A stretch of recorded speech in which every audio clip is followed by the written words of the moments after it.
Russia has pounded Ukraine with a barrage of missiles and drones. Ukraine says it shot down most of them, but that the attack has left at least 11 people dead. The strikes came directly after Western allies promised to send Ukraine more powerful weapons to help repel Russia's invasion. Canada is the latest country to promise Leopard tanks for Ukraine's army.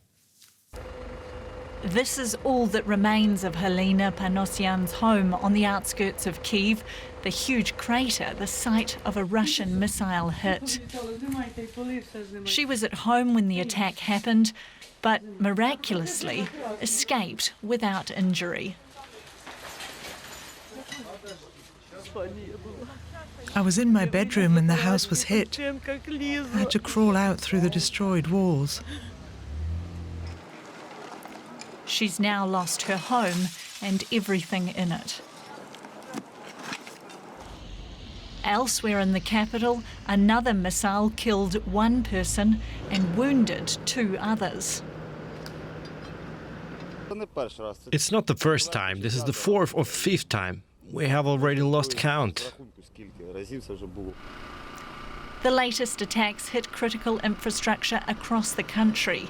Here in Odessa, power facilities were damaged, forcing residents to queue for emergency water supplies. This woman fled here from Kherson with her children. She says the war is taking its toll. We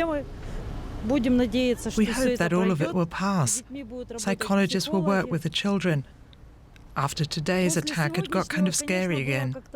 When the shelling started today and the power and then water were out, the children started to be nervous again.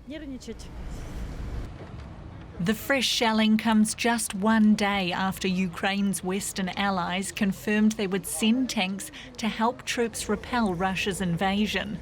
For Ukrainians suffering from Russia's aggression, like Helena, their arrival can't come soon enough.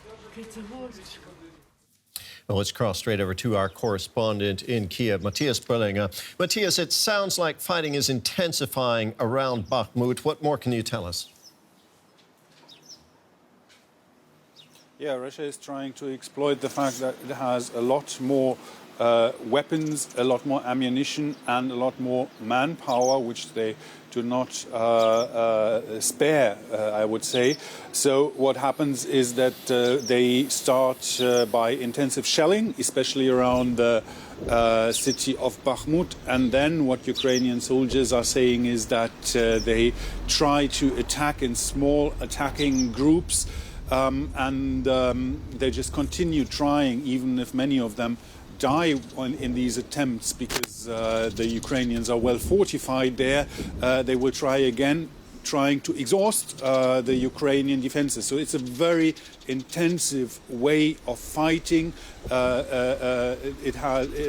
Many soldiers die in this way of fighting, and a lot of shelling, and the shelling is what we've just seen in the report, is what affects, of course, the civilians living in these places. We have seen pictures from Russian war correspondents driving through Soledar. That's the town or the settlement next to Bakhmut that the Russians have recently taken. There's barely a house standing still in this place that has been fought intensively about for several months. We saw in that report just now, Matthias, that people are returning to places still under fire. Why? So what we've observed since summer is that people have been returning to the Donbas region. The Donbas region has been evacuated by the authorities. People were told to leave. They were offered buses, etc., to leave. Some people have opted to stay.